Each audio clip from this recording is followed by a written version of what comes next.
Hello, this is a lion, and it was created, this image on wood, with this CNC router. That is a router.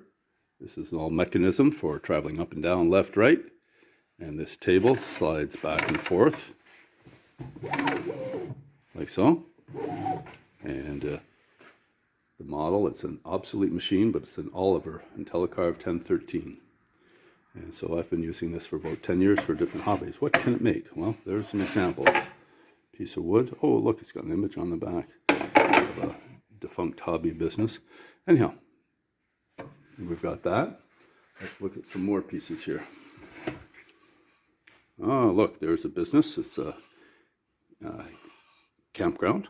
And I've made a number of signs for people, like the Smiths want a sign that says Smith. The Flintstones want a sign that says Flintstone, and you can put these things on any kind of wood that you want. There's a box of junk wood. Hey, there's a piece of cork with a horse and some after treatment with stain to make it stand out. You can see the relief there. It involves a little bit of image manipulation on the computer to get good contrast, and then set up on this machine. There are a bunch of different tricks. There's software associated with that machine as well.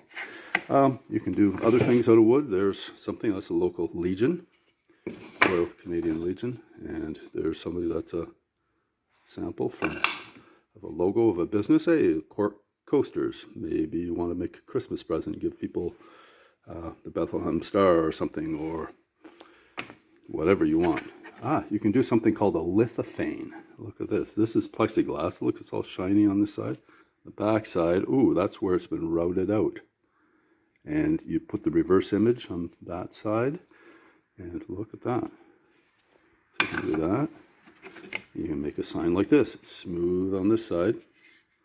This side's where it's been routed out with the router. Reverse, well, you can tell it's a reverse image.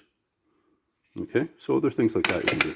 You can take a piece of deck lumber. This is deck lumber. And you can make a little thing out of it. One other interesting thing is, why in the world would you want to make something like this out of deck lumber with a little handle in reverse? Well, maybe if you were going to stamp concrete. Cool, you could stamp concrete. Why would I want to stamp concrete? That's because we make things out of concrete too, using the router. How in the world do we use that thing to make concrete? Here's something else. Here's concrete.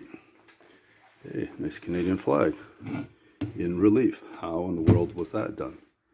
Well, I'll tell you, it actually got poured this way. You cut a mold into some blue styrofoam, you know, the building insulation type, and you cut the relief into it. Then what you do, you can mix up some cement with red dye, and you can pour the red portions in the pockets, red portions, and then after it cures a little bit, you lay the neutral cement over top, and yeah, there it is, neutral cement. And you can also put on the vibrating table if you happen to make one. You can do it with a washing machine motor, a piece of plywood, and an old tire. That's what's been done, and that's how you make cement. So anyhow, just real quick, I'll show you an example of setting up this machine in another video, but I'll just describe, just so you know, how this actually works. The programming outputs is code. It's programmed using a special program. You take an image, black and white image, and black, you can either make black to be deep. It takes the black portions of the image and makes them deep. Gray would be in between, and white would be proud, or the surface here. So you go across, and it would work like so, with this spindle sliding up and down, this whole carriage sliding left to right, and this table actually slides this way, back and forth. So as this really scans like a printer, this little point, this thing's running around several thousand RPM and goes like that. Indexes ahead a bit. Indexes. Okay, and it goes like that until it's finished.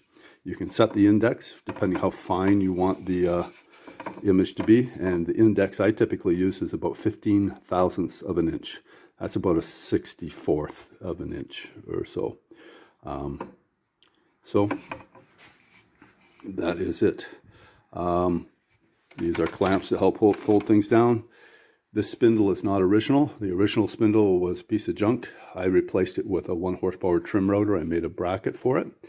I lost the ability to program speed on it and turning it on and off, so I have a manual shut off here for the spindle, and I put this Allen key in.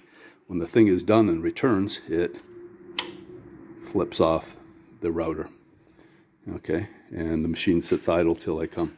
So the Oliver 1013, and I'll just show you something here. We have a control pad. You'll see more of this later. Control pad, and off. We got an on with the master stop. I've got this plastic cage over it because it makes a lot of dust. A lot of dust. There's a little fan for the electronics, and here's how you program it. There's a USB stick. So we put that in. You can use the software to generate a program from an image, or you can actually direct program with G-code language, if industrial language, for manipulating tools and so on. And you can do that. It's a dumbed down version, but you can do many things. Like if you need to make holes precisely spaced in something for an instrument panel out of wood, or if you're making holes of a proper diameter and recessed holes and things to build some audio speakers, you can do that. So this is a small machine, hobby machine, and I'll show you how to set it up in another video.